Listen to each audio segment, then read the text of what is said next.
আরে বাইরের লোক।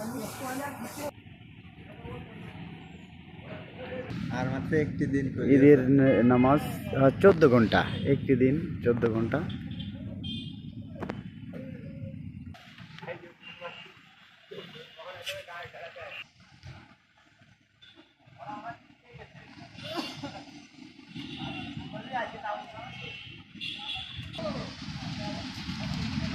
বেশি স্যার আইছিল তখন লাগছে।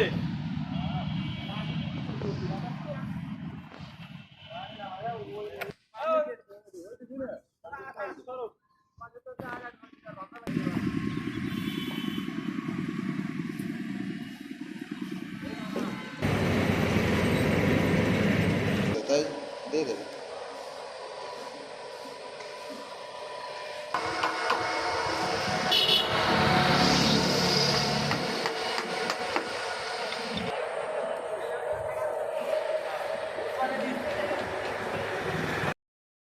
এই মুহূর্তে আমরা রয়েছি গোপালগঞ্জ কেন্দ্রীয় ঈদগাহ, যেখানে দেখা যাচ্ছে আর মাত্র 14 থেকে 13 ঘন্টার মতো বাকি আছে।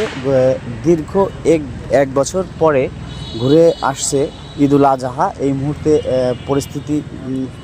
প্রস্তুতি চলতেছে। দেখা যাচ্ছে, আপনারা দেখতে পাচ্ছেন যে সম্পূর্ণ কাজ প্রায় শেষের পথে, এবং আমাদের যে গোপালগঞ্জ জেলা প্রশাসক দুপুরে পরিদর্শন করে যান, এবং এই নামাজের যে সময়টাতে বৃষ্টি হলে, যাতে বৃষ্টির সময়ও মানুষ, আমাদের যারা মুসল্লিরা রয়েছে, নামাজ পড়তে পারে, সেই দিক দিয়ে নজরদার করছেন আমাদের প্রশাসন। এবং আমাদের গোপালগঞ্জের যে এমপি রয়েছেন ডাক্তার KM বাবর আলী, তানার নির্দেশে এবং জেলা প্রশাসকের যেই নির্দেশটা রয়েছে, সেটা আসলে দেখতে পাবেন যে এই পাশে দিয়ে কাজ চলতেছে। এবং আপনারা দেখতে পাচ্ছেন যে পুরোটাই কাজ সম্পূর্ণর পথে।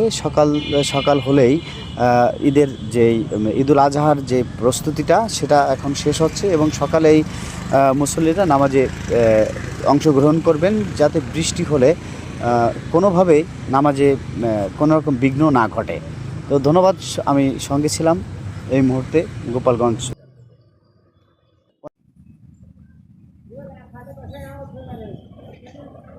তো যদি আমাদের ভিডিওটা ভালো লাগে, অবশ্যই আমাদের সাথে থাকবেন, এবং আমাদের পেজটি ফলো দিয়ে, এবং ইউটিউব চ্যানেল থেকে দেখে থাকলে আমাদের ইউটিউব চ্যানেলটি সাবস্ক্রাইব করবেন, পাশে থাকা বেল আইকনটি অন করে দেবেন।